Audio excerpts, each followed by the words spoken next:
मोचनानम उसहादि जिणवराणम रणमेऊण्या वड्ढमाण जिणाहम धम्म दंसन वेणाणम बुच्छामि पायेवागरणम बुच्छामि पायेवागरणम।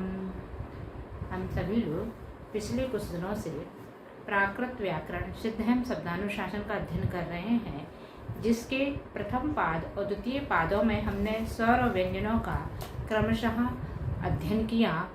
अब तृतीय पाद में विभक्ति के प्रत्ययों का अध्ययन हम प्रारंभ किए हैं। उससे लगभग हमने 44 सूत्रों का अध्ययन कर लिया है। इस 45वें नंबर सूत्र को, जो आपके समक्ष बोर्ड पर लिखा हुआ है, आज हम प्रारंभ करेंगे। इस सूत्र में क्या लिखा है? आरहा श्यादव।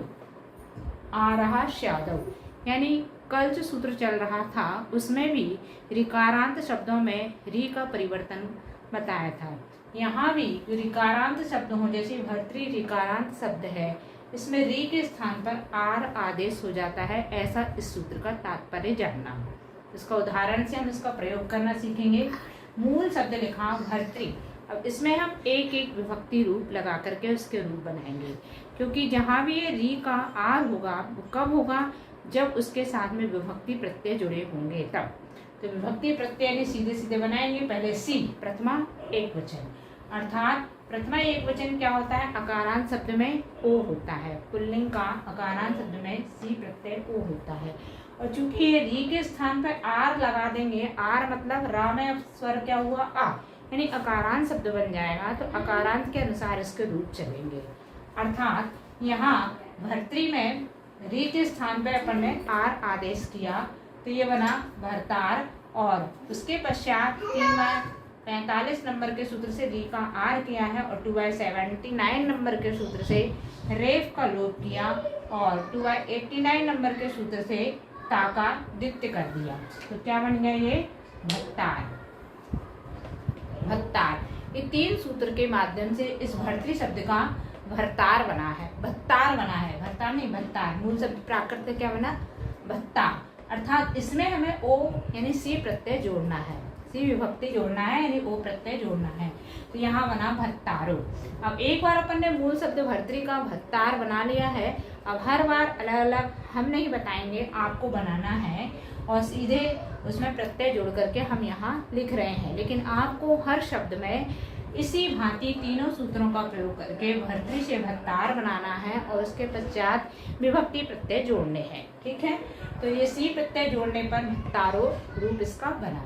दूसरा, प्रथमा बहुवचन। तो बहुवचन में क्या होता है? जस। जस कहते हैं उसको। तो भर्तृ धन जस, और भर्तृ का बना है भत्तार। इन तीनों सूत्रों का प्रयोग करके तो भत्तार धन जस का क्या हो जाता है? लोप। कौन से सूत्र से? 3/4 नंबर का सूत्र है जस ससुर लोप। जस ससुर लोप, अर्थात जस प्रत्यय प्राप्त होता है और उसका लोप भी हो जाता है। तो लोप हो गया है और उसके पश्चात ये दोनों सूत्रों का जोड़ा है, यानी 3/12 नंबर का सूत्र लगेगा अकारांत शब्दों के लिए। तो वहां पर जो उसका मूल शब्द है उसमें ह्रस्व आ के स्थान पर दीर्घ आ आदेश हो जाता है। जस प्रत्यय में कुछ नहीं होगा, जस से पहले जो मूल शब्द है उसका स्वर दीर्घ हो जाएगा। अर्थात जो भत्तार में धन लोप, जस का लोप किया रा है उसका दीर्घ आ हो जाएगा। तो भत्तारा क्या बना? भत्तारा। यानी प्रथमा एक वचन में बना भत्तारो, प्रथमा बहुवचन में बना भत्तारा। अकारांत की भांति बन रहा है। हाँ, अब द्वितीय एक वचन विभक्ति यानी अम। तो भर्तृ धन अम, और इसका भत्तार बना करके लिखा इन्हीं तीनों सूत्रों का प्रयोग करके। और अम के स्थान पर माँ हो जाता है। किस सूत्र से? 3/5 अमोष्य। अर्थात अम प्रत्यय के स्थान पर अम विभक्ति में माँ प्रत्यय हो जाता है। तो अम के स्थान पर लिखा माँ और इस माँ को इसमें जोड़ दिया तो भत्तारम बना। और माँ का अनुस्वार हो गया, मोहस्वारा सूत्र से माँ का अनुस्वार कर दिया। तो भत्तारम रूप यहाँ पर बना। फिर अगला, ये प्रथमा एक द्वितीय एक वचन था तो द्वितीय बहुवचन, यानी भर्तृ शब्द में सस। सस मतलब द्वितीय बहुवचन पर यहाँ पर जोड़ करके बनाएंगे रूप। तो भर्तृ का भत्तार बनाया, धन सस भी लोप हो जाता है। किस सूत्र से? 3/4 नंबर के सूत्र से जस ससोर लोप, अर्थात जस और सस दोनों लोप होते हैं। तो यहाँ सस प्रत्यय प्राप्त किया और उसका लोप कर दिया।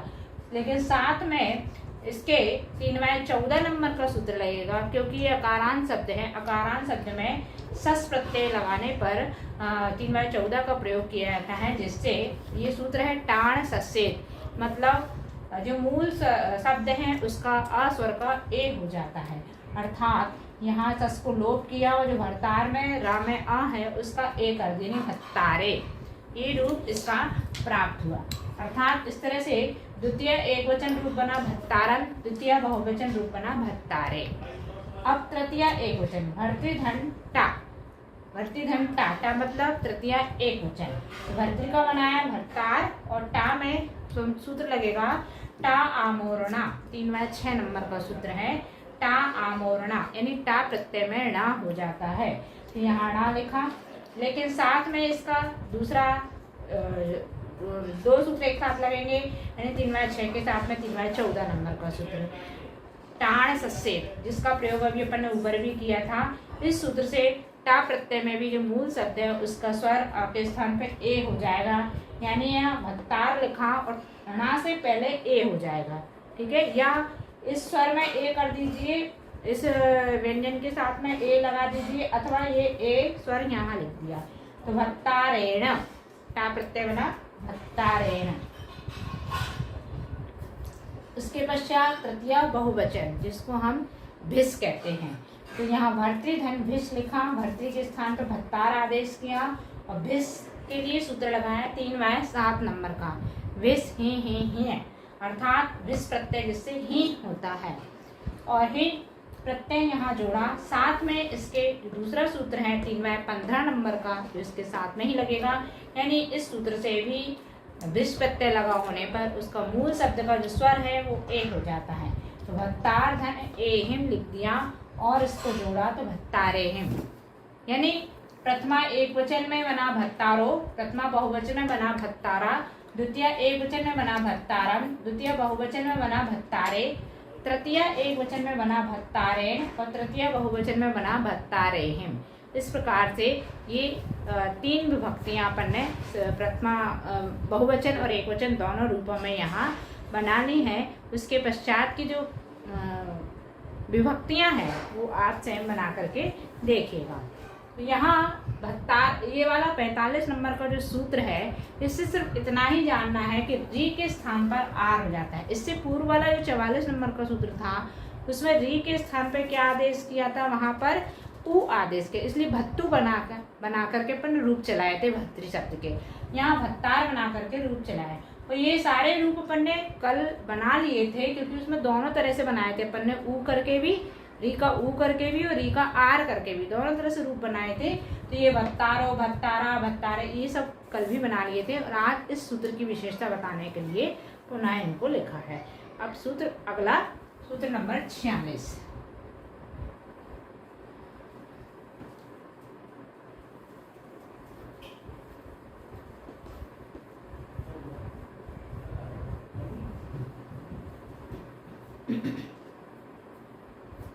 आपने मिटा क्यों दिया?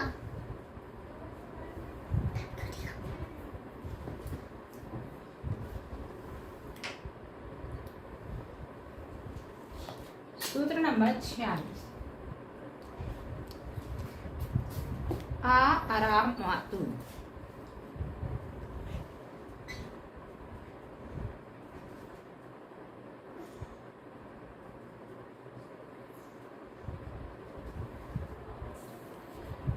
ये सूत्र कह रहा है मातु अर्थात मातृ शब्द में री का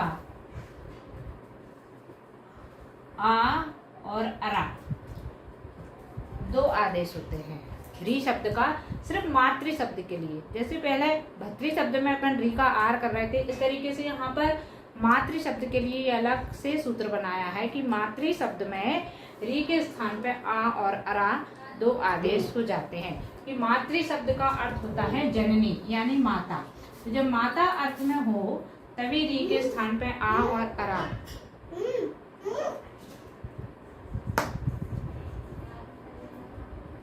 अर्थात री का आ और अरा दो रूप हो जाते हैं।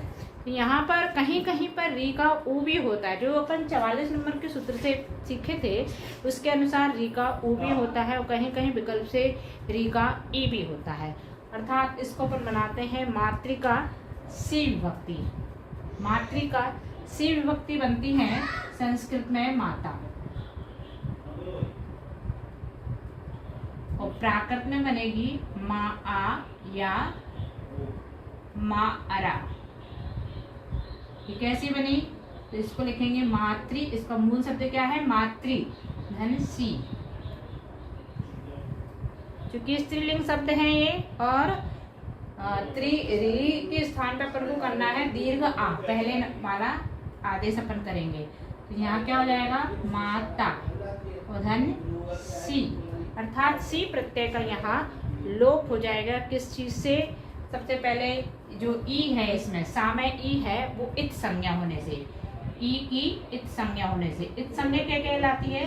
बीच में हमने एक बार और बताया था कि इत संज्ञा का अर्थ है जिसकी आगे कोई आवश्यकता नहीं होनी है, नहीं पढ़नी है, जिसके कारण उसको लोप कर दिया था। तो ई का लोप कर दिया, तो क्या बचा? माता धन सा, हलंत वाला, अर्थात अंत व्यंजन से सूत्र से 1/11 नंबर के सूत्र से हलंत वाले सा का लोप कर दिया। तो क्या बचा? माता, माता बचा, और ता का लोप कर दिया 1/177 नंबर के सूत्र से ता का लोप, तो बना मा आ। ठीक है, ये तो अपन ने आ करके। अब यदि अरा इसमें आदेश करें तो मातृ शब्द के स्थान पर तो मातरा बन जाएगा, धन सी। मात्रा में से भी ता का लोप किया तो मा अरा, धन सी का इन दोनों तरीकों से सा का लोप किया, एक ही संज्ञा सी का लोप हो गया, तो मा अरा रूप प्राप्त हुआ।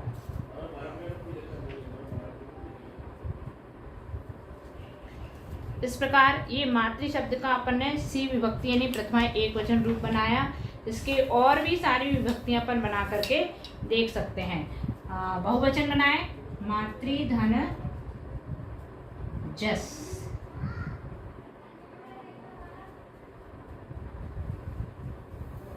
बहुवचन बनाने के लिए देखो, जब अपने आ आदेश किया तो सीधे सीधे लिख दिया हमने, अब उसका मा आ लिख देते हैं, क्योंकि ता होगा, ता के बाद में ता का लोप किया तो आ बचेगा, तो यहाँ मा आ। यदि री के स्थान पर अपन ने आ आदेश किया है ता, और धन जस। जस का क्या होगा? यहाँ सूत्र लगेगा 3/27 नंबर का सूत्र जो है, जिसमें स्त्रीलिंग आकारांत शब्दों के लिए जस प्रत्यय उ या ओ हो जाता है। 3/27 नंबर का पूर्व में पढ़ चुके हैं अपन। स्त्रीलिंग आकारांत शब्दों का जस प्रत्यय उ अथवा ओ होता है।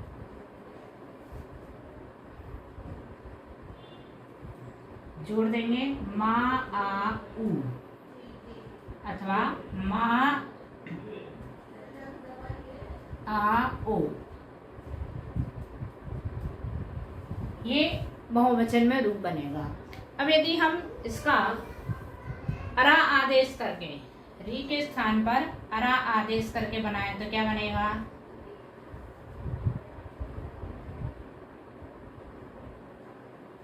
मारा, मात्रा बनेगा, और फिर ता का लोप कर दी तो मारा, सीधे लिखा। धन ये उ और ओ जोड़ना है, क्योंकि यहाँ भी ये कैसा है? आकारांत शब्द है ना, तो यही सूत्र लगेगा। अर्थात क्या बन जाएगा? माय राऊ, मा आ राऊ अथवा मा आ राऊ।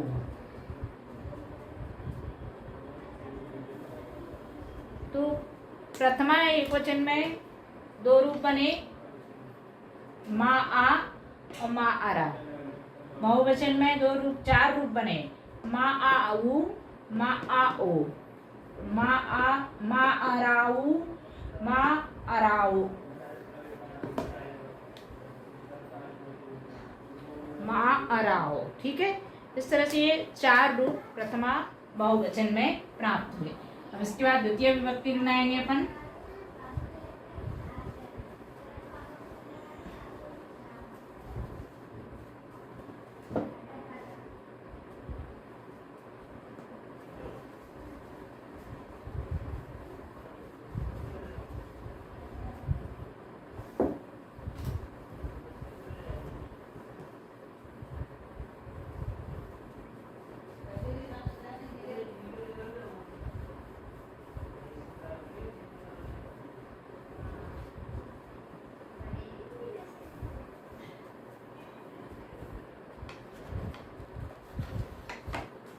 द्वितीय विभक्ति बनाते हुए अपन लिखेंगे। सबसे पहले आ जोड़ा मातृ, ये तीसरा पॉइंट, धन अम।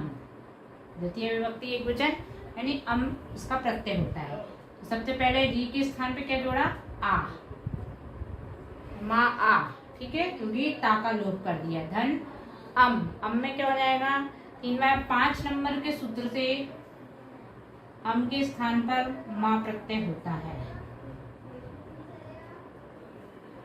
फिर उसके पश्चात क्या होगा, 1/23 नंबर के सूत्र से हम माँ का अनुस्वार कर देंगे। और अभी 36 नंबर का कल सूत्र पढ़ा था, 3/36 नंबर का सूत्र ह्रस्व में यदि आकारा दीर्घ आ, दीर्घ ई, दीर्घ ऊ स्वर हो, उसके बाद में माँ आए तो ह्रस्व हो जाता है। तो दीर्घ आ के स्थान पर ह्रस्व आ, तो क्या बन जाएगा, ये माँ आ म। और इसका अनुस्वार कर दिए 1/23 नंबर के सूत्र से, मोनुस्वारा से अनुस्वार कर दिया माँ का, माँ अब, ठीक है। अब इसका बहुवचन मातृ धन शश, बहुवचन को सस बोलते हैं, द्वितीय बहुवचन को सस।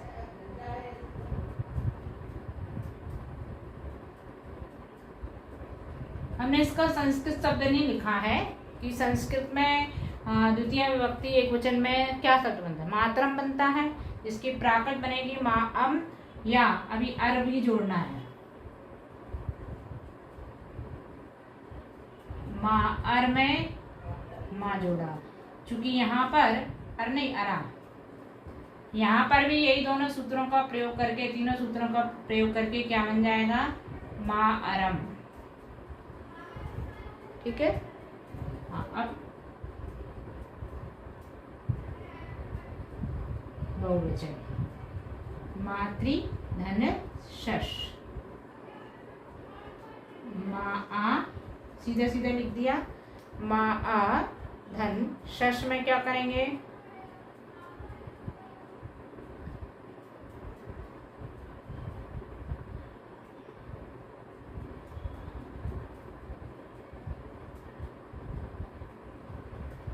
सस और जस एक जैसे बनते हैं, इसलिए जैसा पूर्व में बना के आए वही बनेगा, हम टा बनाते हैं सीधे।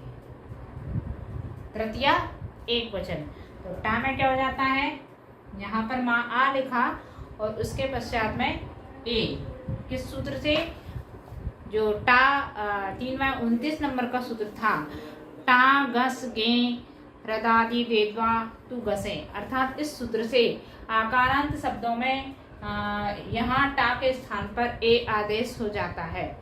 और इसमें जो री अपने मातृ में री लगाई है, तो सबसे पहले यहाँ पर आ आदेश नहीं होगा। जब तृतीय विभक्ति लगती है तो इसकी विशेषता है कि उसमें आ आदेश नहीं होता, अर्थात ता में री जो है उसको ऐसे लिखा रहेगा दिया। और ये 3/29 नंबर के सूत्र से अपन ने टा प्रत्यय के स्थान पर ए लिखा है, इसमें से ता का लोप किया, 1/177 नंबर सूत्र से ता का लोप, तो क्या बचा, माँ स्वर बचा री धन ए, इस री के स्थान पर ऊ हो जाता है, किस सूत्र से, कल सूत्र पढ़ा था 44 नंबर का, उस सूत्र का प्रयोग करेंगे, ऋता मुदस्से मौसूबा, अर्थात री के स्थान पर ऊ, सूत्र नंबर 3/44, माँ ऊ और ए प्रत्यय जोड़ दिया, माँ ऊ ए, और साथ में ये ऊ का दीर्घ ऊ भी हो जाता है, ह्रस्व ऊ का दीर्घ ऊ, तो माँ ऊ ए, ये तृतीया एक वचन में इसका रूप बनेगा। यानी यहाँ पर हम लिख सकते हैं कि यहाँ पर री का ना तो आ हुआ है और ना ही अरा हुआ है, बल्कि ऊ आदेश हुआ है 44 नंबर के सूत्र से, इसलिए यहाँ द्वितीय तक ही हम इसके रूप बनाएंगे। हाँ, षष्ठी में भी ये रूप बनता है, मतलब आ और अरा होता है, मातृधन गसी, गसी तो पंचमी बने गस, षष्ठी एक वचन में भी ये रूप बन सकता है, अर्थात यहाँ पर मातृ के स्थान पे क्या किया अपन ने, माँ आ, धन, घस के स्थान पर ए। कौन से सूत्र से? ये 3/29 नंबर सूत्र से घस प्रत्यय भी स्त्रीलिंग शब्दों में ए होता है, तो ये क्या बन गया? मा आ ए। ऐसे ही मा अरा धन ए, तो मा अराए, ये रूप यहाँ षष्ठी का बनेगा। ठीक है। चतुर्थी में तृतीय बहुवचन भी रूप इसका बन सकता है, बनेगा ही। तृतीय बहुवचन मातृधन भैंस, तृतीय बहुवचन, सॉरी पंचमी बहुवचन भिस, तृतीय बहुवचन कहलाएगा ये भैंस। भैंस मतलब पंचमी बहुवचन। अर्थात जब कहीं षष्ठी बहुवचन के समान ही चतुर्थी बहुवचन भी प्रयोग किया जाता है, क्योंकि चतुर्थी विभक्ति इस प्राकृत भाषा में नहीं होती है, तो चतुर्थी षष्ठी के समान बनती है। तो यहाँ ये भैंस जो प्रयोग हो रहा है संस्कृत के अनुसार, ये चतुर्थी बहुवचन है। यहाँ लिख लीजिए, चतुर्थी बहुवचन है। तो चतुर्थी का अपन क्या बनाते हैं? षष्ठी जैसा रूप बनाते हैं। चतुर्थी बहुवचन को षष्ठी की भांति ही बनाते हैं। तो यहाँ पर मा आ धन, भैंस का यानी आम षष्ठी के अनुसार बनाएंगे। तो षष्ठी में प्रत्यय क्या होता है? आम। और आम में टा आमोरणा 3/6 नंबर के सूत्र से आम प्रत्यय होता है णा।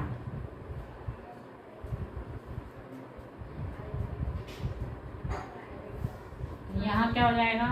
मा आड़, मा आड़ और मायराण, माराण, ये दोनों रूप चतुर्थी में बनेंगे। आइए, चतुर्थी का षष्ठी कैसे हुआ? चतुर्थी के स्थान पर षष्ठी प्रत्यय कैसे लिखा? इसका भी सूत्र है, 3/131 नंबर का सूत्र है, जिससे हमने चतुर्थी का षष्ठी किया है।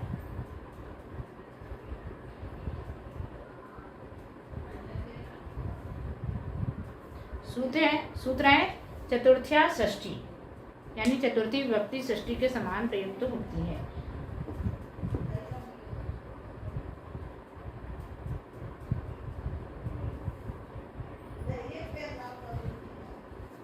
इस सूत्र की वृत्ति में एक प्रयोग और दर्शाया है।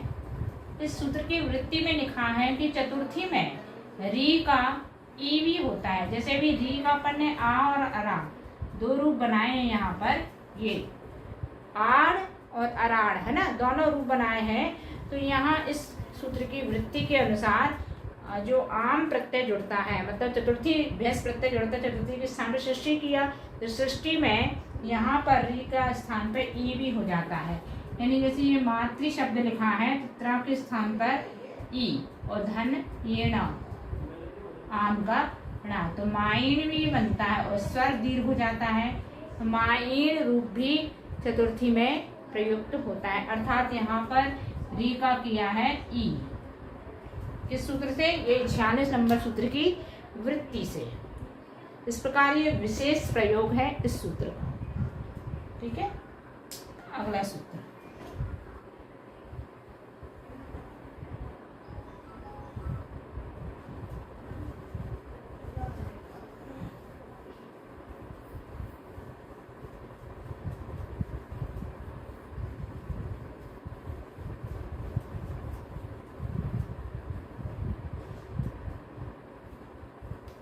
सूत्र नंबर 47।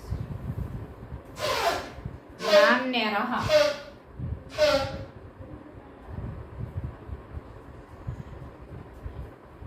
नाम्न्यरः अर्थात इस सूत्र में क्या कह रहे हैं? यदि नाम बोधक कोई रिकारांत शब्द है, अभी तक जो शब्द चल रहे थे वो विशेषण अथवा संज्ञावाचक शब्द थे। यदि किसी का नाम ऐसा है कि जिसमें अंत में री आए, तो वहां री के स्थान पर अर आदेश हो जाता है। री के स्थान पर अर आदेश हो जाता है।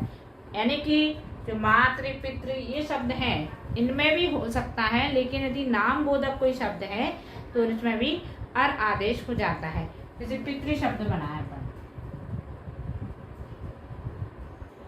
पितृधन, सी विभक्ति बना चुके हैं हम पहले पियर, और यहाँ पर अपन सस बनाते हैं। सस मतलब द्वितीय बहुवचन, कोई सी भी विभक्ति बना सकते हैं, लेकिन किसी किसी में ही होता है, इसलिए विशेष प्रयोग अपन को री का अर करके दिखाना है। तो यहाँ पर पितर बन जाएगा, री का अर किया, धन शश, शश का लोप होता है किस सूत्र से, 3/4 नंबर के सूत्र से लोप होगा, लेकिन उसके साथ में ही 3/14 नंबर का सूत्र भी लगता है, सस प्राप्त एंड लोप। 3/14 से अस्वर के स्थान पर ए हो जाता है, ये क्या बनेगा, और ता का लोप कर दिया 1/177 से ता का लोप।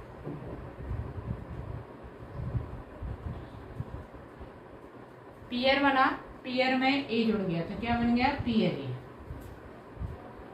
पियरे। द्वितीय विभक्ति में पितृ शब्द का द्वितीय बहुवचन में पियरे। तृतीय बना इसकी पितृधन टा,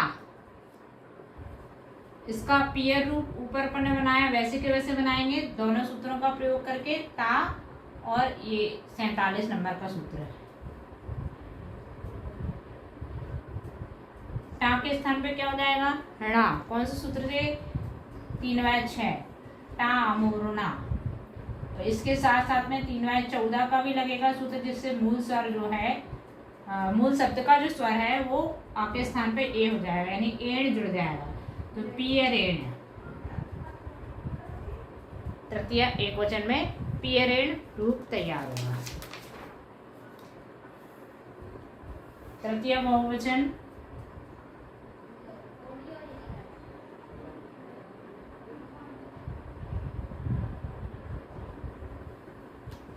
पितृ के स्थान में हम पियर ही लिखें सीधे, धन। भिस का प्रत्यय क्या लगता है, ही, 3/7 नंबर के सूत्र से भिस के स्थान पर ही। 3/7 के साथ में 3/15 भी लगता है, जिसमें स्वर आपके स्थान पर ए हो जाता है, यानी यहाँ पर ए हिम जुड़ेगा। रूप क्या बना, पियरे हिम। तृतीय बहुवचन में पियरे हिम।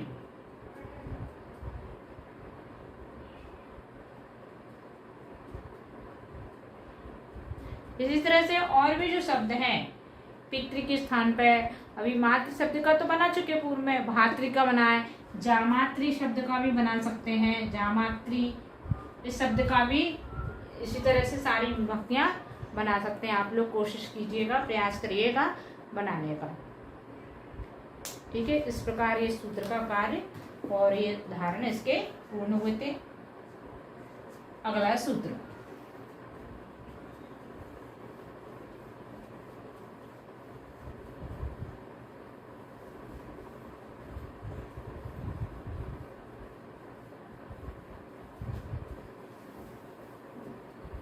सूत्र नंबर 48, आसौ ना वा।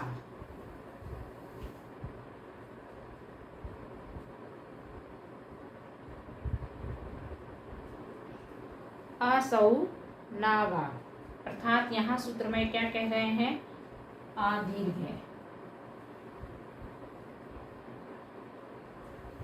सी विभक्ति में जो ऋकारांत शब्द हैं उनमें विभक्ति बोधक प्रत्यय लगने पर, यानी सी विभक्ति आदि लगने पर री का विकल्प से आ होता है, बा यानी विकल्प से री का आ होता है। देखिए पूर्व में भी जो आ और आरा दो आदेश किए थे अपन ने 46 नंबर के सूत्र से, वो केवल मातृ शब्द के लिए आदेश किए थे, आ अरा मातु सूत्र था। लेकिन यहाँ 48 नंबर सूत्र से विकल्प से कह रहे हैं री के स्थान पर दीर्घ आ आदेश होता है। अर्थात जो अभी पितृ शब्द बनाया उस शब्द में भी बना सकते हैं। हम नया शब्द देखते हैं, अलग अलग शब्दों को सीखें। जामात्र शब्द में इसका प्रयोग देखें, धन सी विभक्ति बनाना है, यानी प्रथमा एक वचन, तो जामा और री के स्थान पे कर दिया आ, तो जामाता। धन सी, सी में क्या होगा, वही ई की इत संज्ञा होने से सा, ई का लोप, इत संज्ञा होने से लोप। और ये जामाता में से ता का लोप कर दिया 1/177 नंबर सूत्र से, तो जामा आ। फिर सा का भी लोप हो गया किस सूत्र से, 1/11 नंबर के सूत्र से, अंत व्यंजन से सूत्र से लोप हो गया, जामा आ ये बना। अवर्णीय यशुद्धि सूत्र इसमें अंत में लगा देंगे 1/180, इससे अ के स्थान पे या हो जाएगा, तो जामा या भी बन सकता है। ये पहला रूप और ये दूसरा रूप। अब हमने ये सूत्र का काम तो हमने 48 नंबर से किया, री का आ किया है, लेकिन यदि पूर्व का जो सूत्र था उस सूत्र का प्रयोग करें तो अरा भी जोड़ सकते हैं। जो 46 नंबर का सूत्र था उस सूत्र से अरा भी जोड़ा जा सकता है, और ये अर भी जोड़ा जा सकता है। 47 नंबर का जो सूत्र था उस सूत्र से अर भी जोड़ा जा सकता है, मतलब अलग अलग रूप भी बनाए जा सकते हैं। यदि अरा जोड़ते हैं यहाँ पे क्या बन जाएगा, जामा अरा। ये किस सूत्र से, 3/46 नंबर के सूत्र से ही के स्थान पर अरा प्रयुक्त करने से, तो जामा अरा या जामा यरा, अवर्णीय श्रुति कर दिया तो जामा यरा। ठीक है, इस प्रकार से ये रूप इसका बना। ऐसे ही हम भ्राता शब्द के, भ्रातृ शब्द के साथ में भी बना सकते हैं, कर्तृ शब्द के साथ में भी बना सकते हैं। चलिए कर्तृ के साथ बनाते हैं। कर्तृ धनुषी, री के स्थान पे क्या जोड़ा, आ, किससे, 48 नंबर सूत्र से। और सी का तो लोप हो ही जाएगा ये दोनों चीजों से, इत संज्ञा होने से और अंत व्यंजन से सी का लोप कर दिया। यहाँ सर्वत्र लवराव मंद्रे सूत्र से रेव का लोप किया।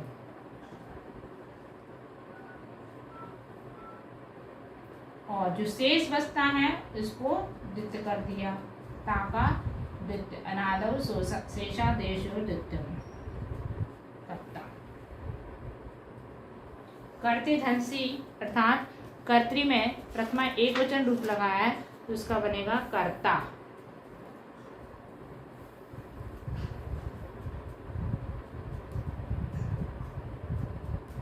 और 45 नंबर सूत्र का प्रयोग करें 3/45, जिससे जी के स्थान पर आर आदेश आर किया था प्रयोग। आर यदि जोड़ा जाए तो यहाँ क्या बनेगा, कत्तार। और पुल्लिंग का सी प्रत्यय यहाँ जुड़ेगा 3/2 नंबर के सूत्र से, पुल्लिंग का सी प्रत्यय। अब चूंकि ये कत्तार बनाया तो अकारांत शब्द हो गया, दीर्घ आकारांत शब्द नहीं है, ये अकारांत शब्द हो गया, तो पुल्लिंग का सी प्रत्यय ओ लगता है और 3/2 से, अर्थात बन जाएगा कत्तार धन सी बराबर कत्तारो। यानी दो रूप प्राप्त हुए, कत्ता और कत्तारो।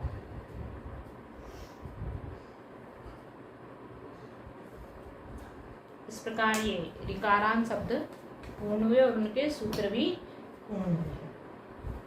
अगला सूत्र,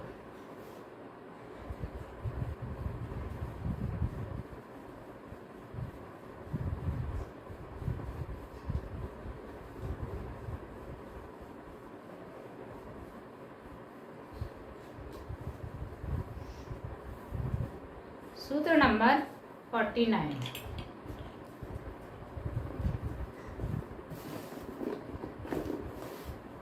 राज्ञः,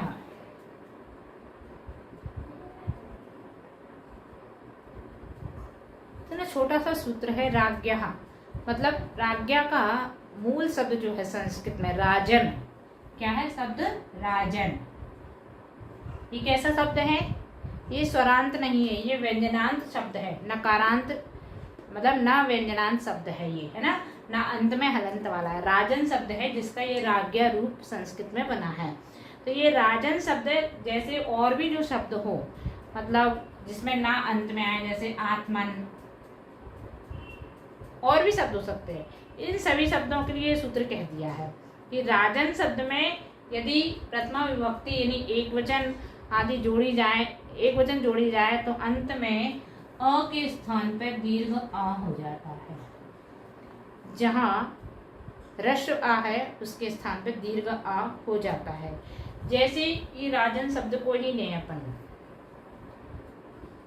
राजन धन सी विभक्ति, तो संस्कृत में इसका बनता है सी में राजा और प्राकृत में बनेगा राया या रायाणो।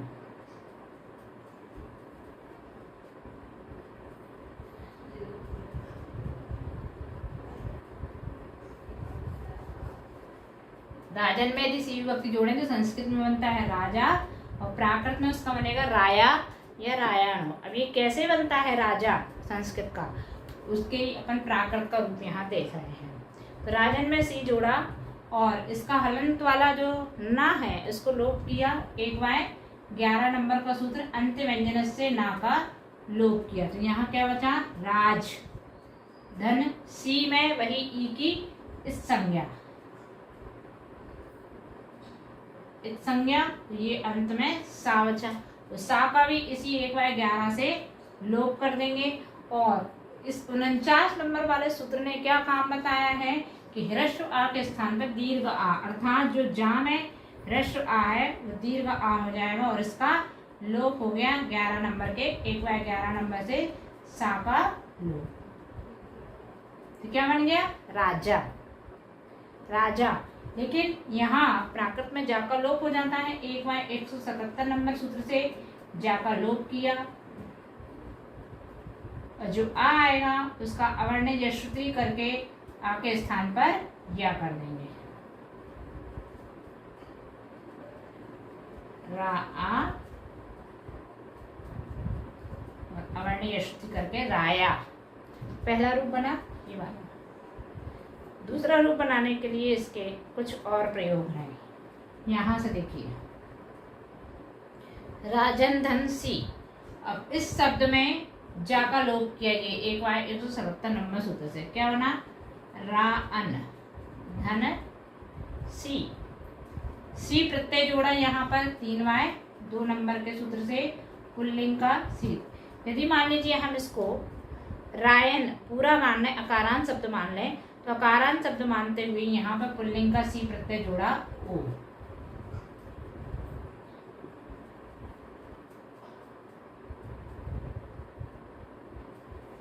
इस ओ को यहाँ जोड़ दिया और ये अवर्ण यश्रुति सूत्र का प्रयोग करके यहाँ पर आ का हो गया या, और ये नाम है ओ जुड़ गया रायनो, और नोड़ा सूत्र का प्रयोग करके ना का किया ना।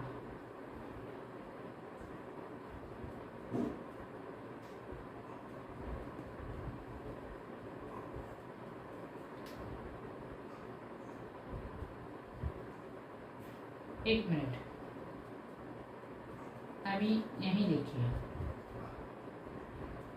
इसको जोड़ दिया सिर्फ रा और नो, फिर 3/56 नंबर का सूत्र प्रयोग किया जिसमें अन के स्थान पर आण हो जाता है। अभी आने वाला 56, अभी 49 पे चल रहे हैं, 56 से अन के स्थान पर आण हो जाता है, तो रा आ ण और ओ लगाए तो ओ लगा दिया, अवर्ण यश्रुति से यहाँ पर या कर दिया रायाणो, यानी ये पहला रूप और ये दूसरा रूप। राया रायाणो किसमें बनेगा, ये प्रथमा एक वचन में, राजन शब्द का राया रायाणो ये प्रथमा एक वचन में रूप बनेंगे। और चूंकि हमें मालूम है संबोधन में भी संस्कृत के अनुसार यदि हम संबोधन बनाते हैं तो संबोधन में प्रथमा विभक्ति का ही प्रयोग होता है, अर्थात प्रथमा एक वचन जैसे बनती है वैसे ही संस्कृत में संबोधन बनता है, प्रथमा एक वचन का ही प्रयोग करके। तो इसके स्थान पर सिर्फ क्या हो जाएगा, हे राया और हे रायाणो। यदि हम संबोधन बनाएंगे तो संबोधन में क्या हो जाएगा, हे राया संबोधन, ठीक है।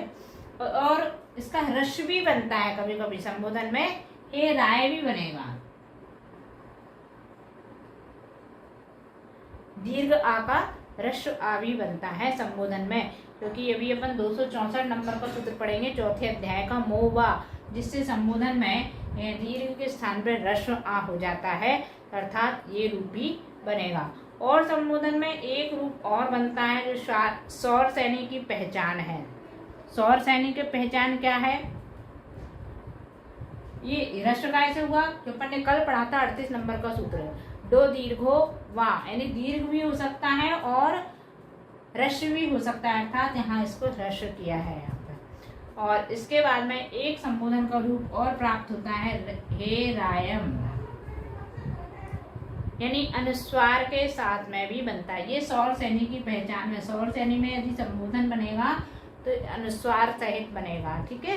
तो ये इसके लिए सूत्र लगाया यहाँ पे 4/264 नंबर का सूत्र मोवा, यानी जो अंत में ना था, राजन में ना था, उस ना के स्थान पे माँ कर दिया है, तो ये रायम बनेगा, ठीक है।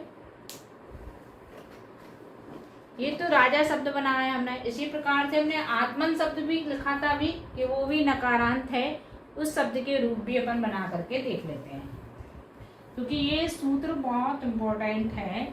आगे और पीछे भी कई शब्दों में प्रयोग हुआ था नकारांत शब्दों के लिए, इसके भांति ही सारे रूप चलेंगे आत्मन के और राजन के, और साथ साथ में जो भी नकारांत शब्द होंगे। आत्मा शब्द देखें, आत्मन, इसका संबोधन बनाते हैं सीधे, जैसे अभी, क्योंकि संबोधन बनाने से क्या होगा, सी विभक्ति भी बन गई। संबोधन के समान ही सी विभक्ति के समान ही संबोधन चलता है ना, इसलिए आत्मन में से ना का लोप किया, किस सूत्र से, अंत व्यंजन से सूत्र से, अर्थात यहाँ पर ना का लोप करके बनाएंगे, और ना का एक बार लोप करके एक बार लोप नहीं करके, ठीक है। तो 1/11 से ना का लोप किया, क्या बना, आत्म धन। संबोधन के लिए क्या लगाना है, अकेले संबोधन चिन्ह लगा देंगे बाद में अपन, संबोधन बस अकेला। ये आ कहाँ से आया, 3/38 नंबर का सूत्र से, संबोधन में ह्रस्व आ या दीर्घ आ या ओ होता है, ऐसा करके, तो आ यहाँ पर किया। अब ये संयुक्त व्यंजन है, संयोग से पहले दीर्घ आया है, इसको ह्रस्व किया। 1/84 नंबर सूत्र, ह्रस्व संयोगे से दीर्घ आ के स्थान पर ह्रस्व, आत्म धन आ। ता और मा संयुक्त व्यंजन है, इस पूरे के स्थान पर पा आदेश हो जाता है, भस्मात् मनो पा, 2/51 नंबर का सूत्र।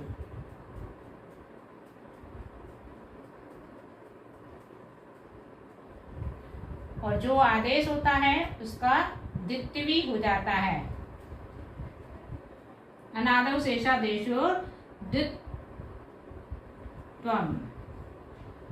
अप धन आ। संबोधन में क्या हो जाएगा इसका, ये हो गया अप, यानी प्रथमा सी विभक्ति बनेगी, तो अप अकेला, इसमें यहाँ आने होगा, और संबोधन बनाएंगे तो हे अप।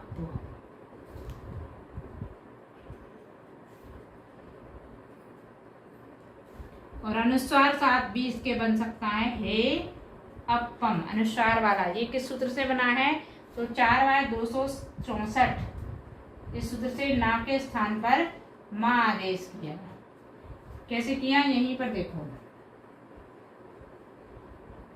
आत्मम धन संबोधन। ये तो पूरा अपन ने ये चेंज जो किया बिल्कुल वैसे ही है, तो ये अप और माँ के स्थान पे अनुस्वार कर दिया है 1/23 नंबर के सूत्र से, माँ का अनुस्वार। और संबोधन में आ था, आ सीधे सीधे इसमें जुड़ गया, तो इस तरह से अपम रूप बना, हे अपम, ऐसे। तो यहाँ ये वाला सूत्र जो था राज्ञा, ये नकारांत शब्दों के लिए, नकारांत शब्द अर्थात जिसमें अंत में स्वर नहीं है, उन शब्दों के लिए ये सूत्र प्रयोग किया गया था। जैसे राजन और आत्मन है, ये दो उदाहरण तो इसमें दिए ही हैं, साथ साथ में और दूसरे शब्द भी हो सकते हैं, तो इसके अनुसार रूप चलेंगे। और इस 49 नंबर के सूत्र में यहाँ पर अंत में जो आ है उसका दीर्घ आ किया है, यानी अप्पा रूप भी बन सकता है यहाँ पा का दीर्घ आ, है ना। यहाँ एक चीज और कही है कि जो आत्मन शब्द है, इस आत्मन शब्द में दीर्घ आ नहीं किया है। राजन शब्द में तो किया है लेकिन आत्मन में नहीं किया, यानी इस सूत्र का प्रयोग नहीं किया। 49 नंबर के सूत्र से अ के स्थान पर दीर्घ आ नहीं हुआ है। क्यों नहीं हुआ है? जबकि ये भी नकारांत है, तो ये इसकी कंडीशन है। राजन शब्द में तो होगा लेकिन आत्मन शब्द में नहीं होगा। ठीक है, इस प्रकार से सूत्र पूर्ण हुआ।